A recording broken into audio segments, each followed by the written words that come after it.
Good morning, my little tater tots, and welcome to the Dick Family Basement on this weekly rundown where I run down all the stuff that is news to me. Hopefully, it will be news to you.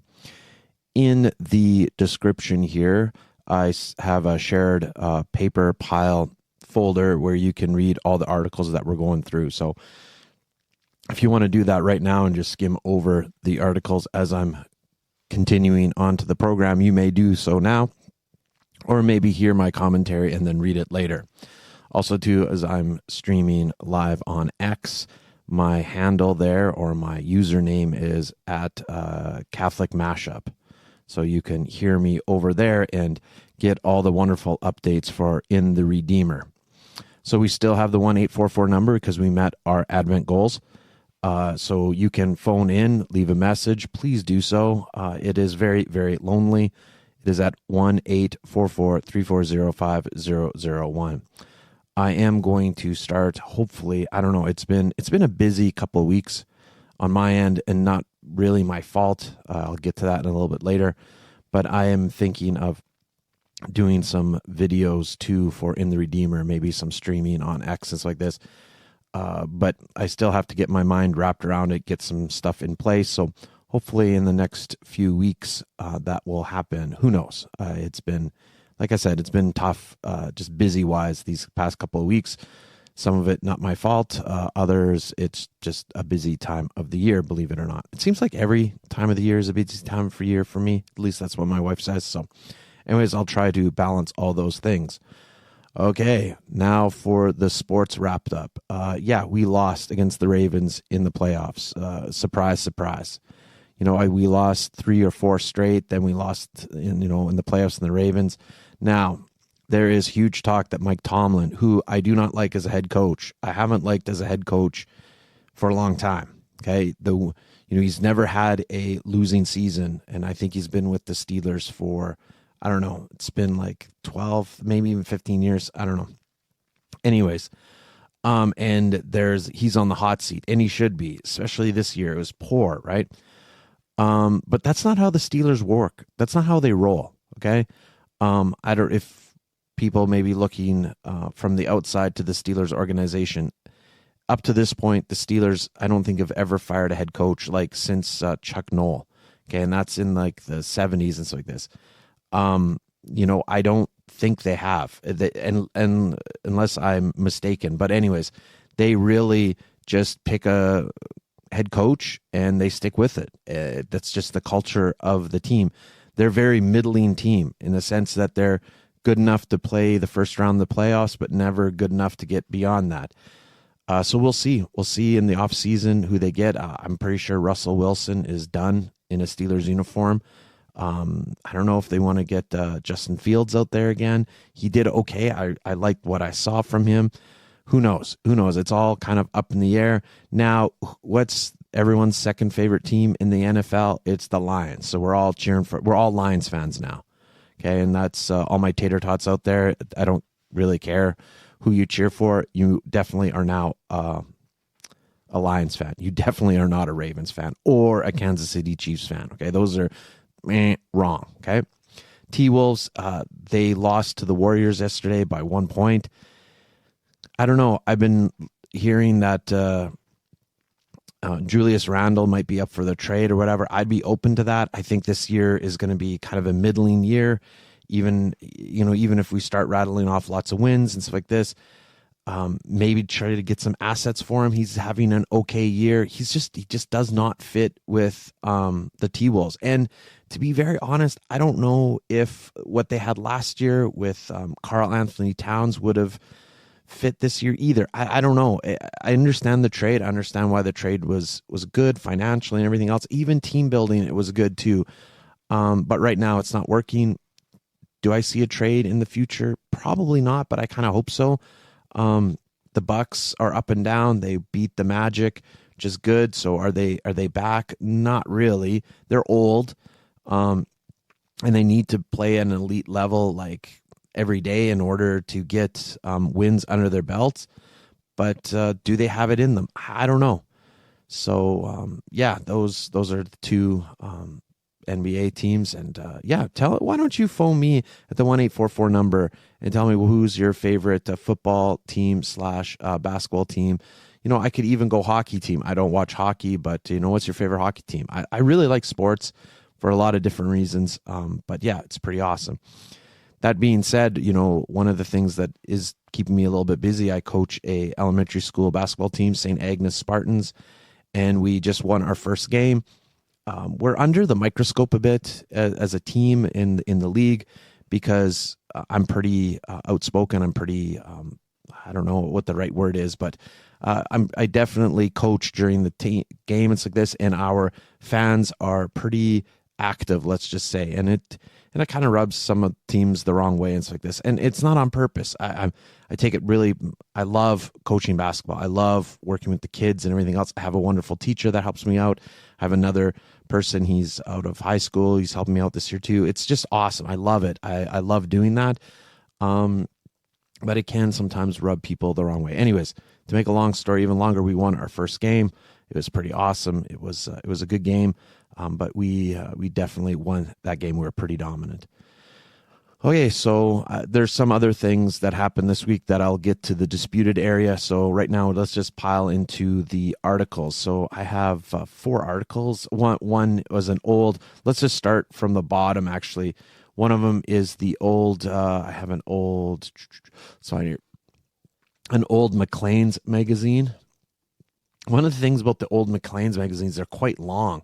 This one's October 15th, 1930, and it was published twice a month, Canada's national magazine. It's kind of interesting. It has a little bit of a Halloween theme.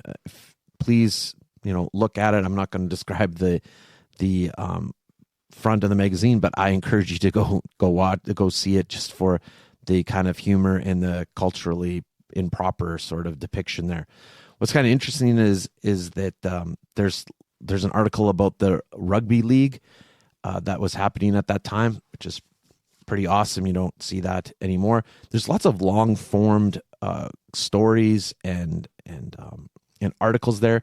There's an interesting article on the Métis Rebellion, the Louis Riel, so 1930s perspective on the rebellion, which is kind of interesting. Speaking about the Northwest Rebellion, when I was in London, we went to this world's, I don't know if it's the world's, but this very large military museum. And there was this stereotypical Englishman. He was a little bit plump. His glasses were too small for his face. And he just had a story for everything. And so we're at the medals area of this museum. And for whatever reason, he looked at me and goes, "What province are you from?" And I said, "I'm from Saskatchewan." And without, it just seems like automatic. He went down this one aisle, he opened up a drawer, and he said, "These are all the medals that were given for the Northwest Rebellion with Louis Riel." And so I'm like, oh my gosh, how did this guy know that? Like, first of all, he pronounced Saskatchewan properly, and he knew all about this history of the rebellion, everything else. It was really cool. That guy really knew his stuff. But anyways, so this magazine had Northwest, like Louis Riel. What's an Executive is another one. Like it's like 55 pages. The the ads are always super hilarious. So this ad on a pen, a Dodge truck, 1.5 ton Dodge truck. Guess how much they're going for? Ooh, $745 for that. Talking about blades. Anyways, I'm just interested in the ads, to be very honest. Famous celebrities representing different arts have a common interest in coffee. It's kind of interesting that all this stuff about coffee and tea, an ad on that. There was one other thing that I thought I stumbled upon. First of all, like the last time, it kind of struggles to read it because it's a little bit bled into one another, all this stuff. But if you power through it, it's actually pretty rewarding. It's like there's a lot of Canadian history here, especially the pulse of the nation at 1930, which I find kind of fascinating. A lot of DIY stuff, like ad wise, about doing your own, like making your own tables and stuff like this. So yeah, check that out. So that's the first on our reading list is the Maclean's magazine, October 1930. Just for anything, just check it out for the front cover. Okay, so another one is I have a National Post about the lame duck. So as everyone knows, there is a lame duck. We've been prorogued our government. And to be very honest, it's September. Our government's been useless anyways because of other stuff that's happened, in which I mentioned before. But now here on January 15th, so yesterday, there's an article on the National Post about, the Prime Minister's office and the Privy Council office is still business as usual. They insist it's business as usual. And that means there is a lot of spending still going on. Like, we think that because the government is shut down, there's no spending. But there is a lot of spending without very many guardrails or any checks and balances and stuff like this. And needless to say, in the type of government we have, there's not much checks and balances on the government's actions, because we have what's called a responsible government, which means is that whatever the government does, they're responsible for it because they have the majority and everything else. So this is something that's new to me, but there has been a lot of spending even as the government has been prorogued. So this is concerning, especially when I just heard yesterday that the inflation rate in the United States has inched up again. And there's going to be tariffs coming from Trump. At least that's what he claims, and everything else. There's a huge amount of pressure on the Canadian government, and it's prorogued, which is that of itself. There's going to be a leadership thing for the Liberals. Trudeau could have just called an election, which would have been a lot better for the Canadian people. But instead, to support his ego and everything else like this, he prorogued government, called for a leadership challenge. And then now, I think in order to get for the Liberal Party to get in the good books of some Canadians or whatever, he's just going to try to spend his way to leadership again. Not him personally, but his party, which is almost impossible. In Canada, there's not much choices politically anyways, any mainstream choices. We have the Liberals and the NDP. You can look at this as a race, and the race is progressivism or this neoliberalism. It's like the first person out the gate is the NDP. They're the fastest. They want to get there to this self-suicide as fast as possible.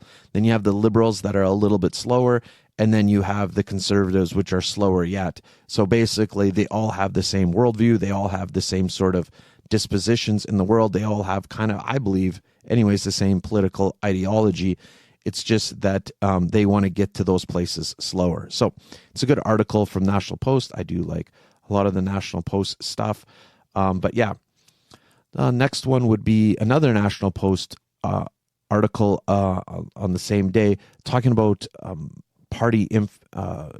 like foreign influence in our political process. And this is about the Chinese government, about a conservative nominee, Joe Tan. And he is wanted in a sense by the Hong Kong government, right? And he's part of that Hong Kong group of people that were, called out as dissidents and everything else. And now he's running for the conservative nomination. And the Chinese government is making it very, very tough for him to gather any support and stuff like this. And they're like sort of a smear campaign against him and everything else like this, pressuring Chinese, people that are here of Chinese descent not to vote or not even to participate, and to cause a lot more rumors for him. There's one thing that I think Canadians don't understand about the Chinese government and Chinese nationals that are here in Canada, at least that have come here in the past, let's say 10 to 15 years. The majority of them are hardcore, supporters of China. And there's a friend of mine that works at a very prestigious company, and I told him this, and he said, "No way, that can't be true, blah, blah." So I said, you find out for yourself. So he said he was at the water cooler one day, and there was this Chinese guy there, and he started talking politics. And he actually texted me and he said I couldn't believe how pro China this guy was. And yeah, and I'm not. This is not a criticism of the Chinese population or a criticism of Chinese people. They are under a lot of pressure and everything else like this. They've been indoctrinated of this sort of way of looking at the world at a very young age. It's not that. It is, though, this the government of China that is trying to influence even a middling country like Canada. We have very little power in the world. Our economic power is waning hard. For the past, I would say 20 years, our international political party power is very minimal. But yet the Chinese government is really focusing in on our political institutions, our educational institutions. And this is an article that just shows this. And I'm just wondering, like, how much political influence are they doing around the world? Like, let's say in Hungary or in other parts of Europe, or do those countries just have a better way of combating that? Do they have a better culture? Do they have more of a homogeneous culture and stuff like this? Because there's other countries that are way, more important targets than little old Canada. But it seems like the Chinese is really trying to infiltrate and interfere with our political life and stuff like this. So I encourage you to read that. I encourage you to read all these articles. Last but not least is no-show students. So basically, these are students that came over here on visas, international students, and there is 6.9 of the 6.9 of total international student population were reported as no-shows. And so there's a couple of reasons for this.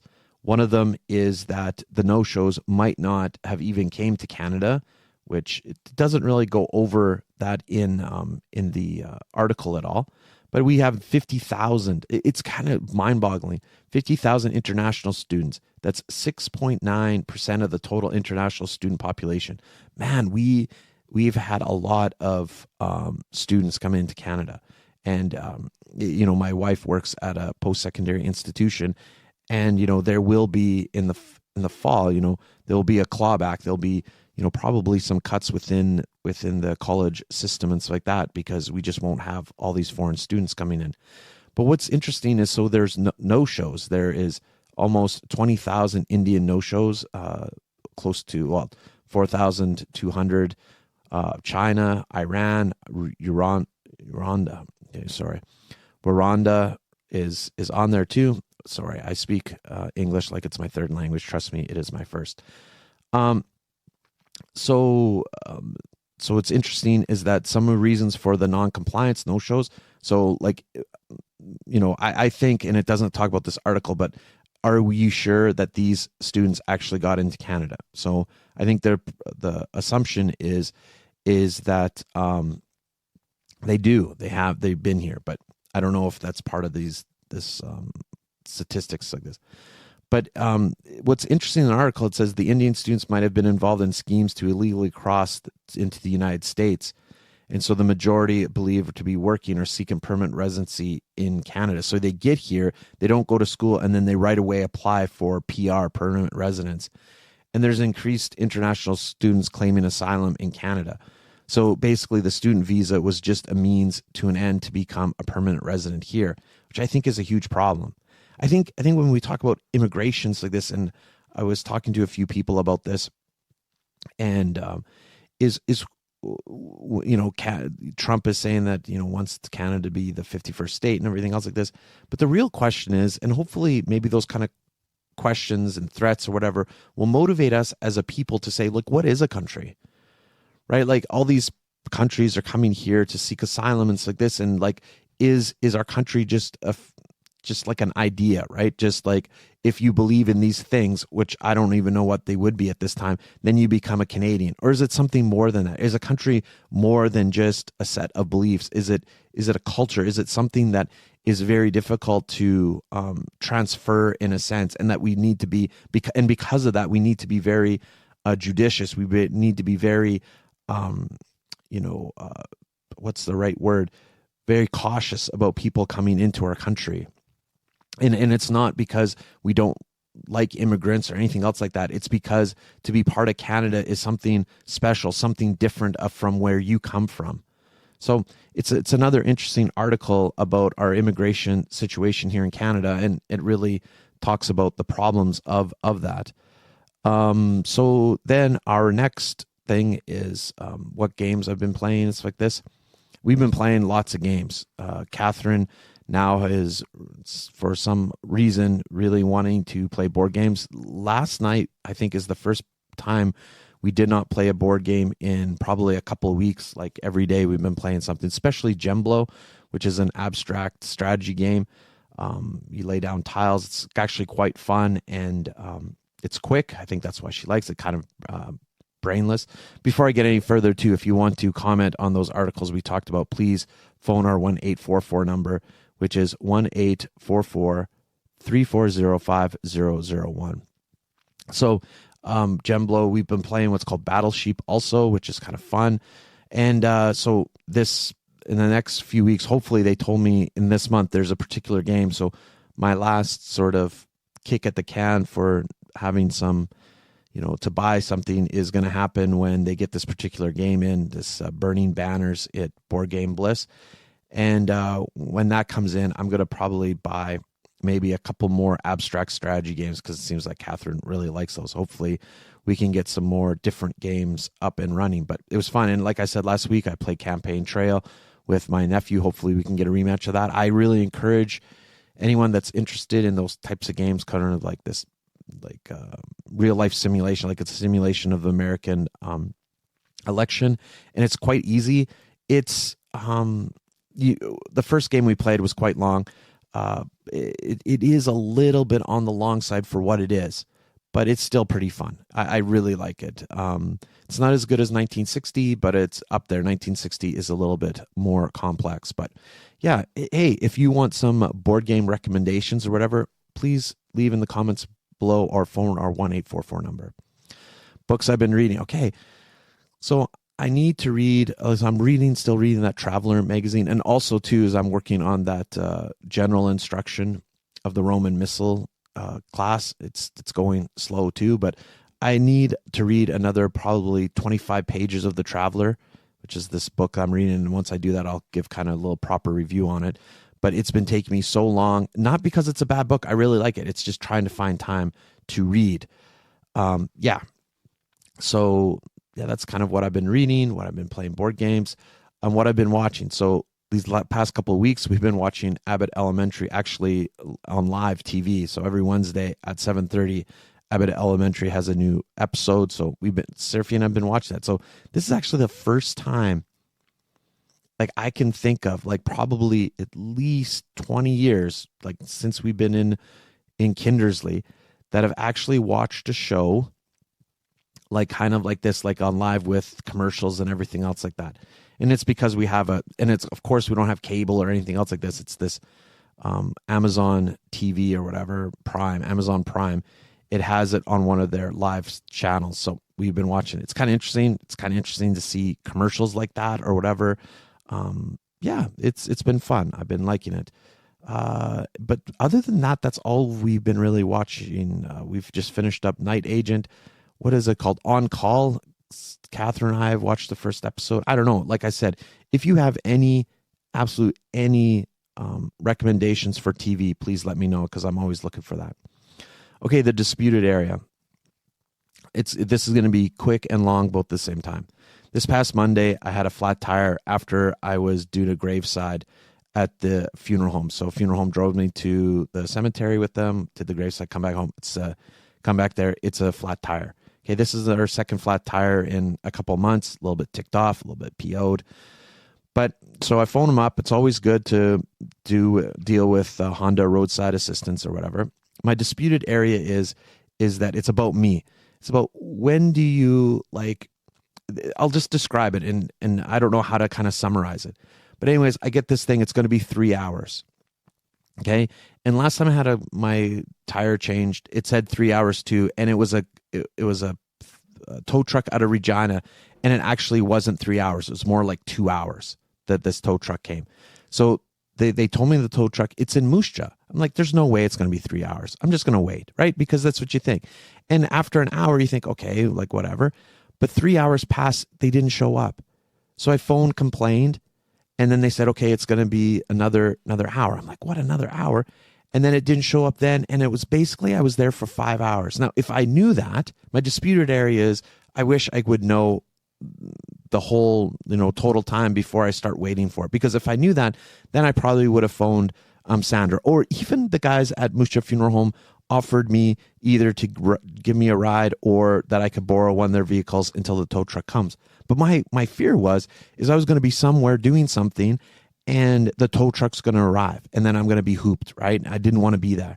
So the disputed area is like just that whole thing, that whole sort of muck. Like I spent my whole day dealing with this in such a way that I couldn't even change into my bow tie for the basketball game. I know for some of you think you're probably laughing right now, but it was a big deal for me. Okay. And probably today is going to be the same thing because I'm going to be in Regina for most of the day. And then I have to come home and go to the basketball game.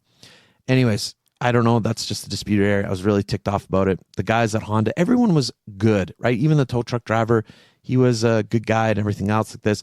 But it was just like, what's going on there? Now, I won't get into the excuses that the tow truck company gave or whatever.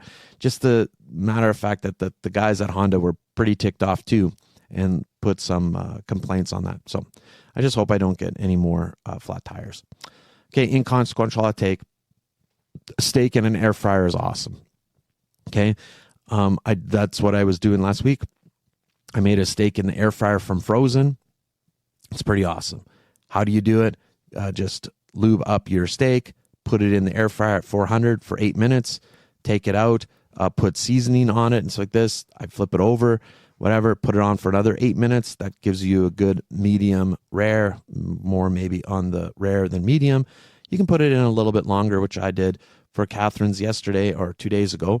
It was a little bit above medium rare, but you can tweak it. And so like this, I have like a broil thing for my air fryer, so it really gets it nice for the convenience and everything else. It's money. Now, is it as good as on the frying pan or on the outside on the grill or whatever? No, but convenience wise, it is money. So I encourage you all to do that. Anyways, that's all I have today. I will be praying the Divine Mercy Chaplet right at 7:00. So please join us for that. Like I said, I can encourage you to come on down to intheredeemer.com, check out all the good stuff we're doing there. Also, too, if you have any feedback, questions, comments, concerns, anything, just to say, hey, hello, please phone our 1-844 number. That's 1-844-340-5001. I really appreciate everyone that listens to us live for the weekly roundup. We have quite a few people today. Special shout out to Deacon Dave, who joined us here today. And all those people, and then all the people that listen to me throughout the day or throughout the week for the weekly rundown. I really enjoy the weekly rundown. Hopefully, we'll be able to get a cheaper than therapy this week. I know we didn't get one last week, but maybe every 2 weeks will be our schedule going forward. Until next time, until 7:00, God bless, have a great day, and keep it crispy, military tots. Bye.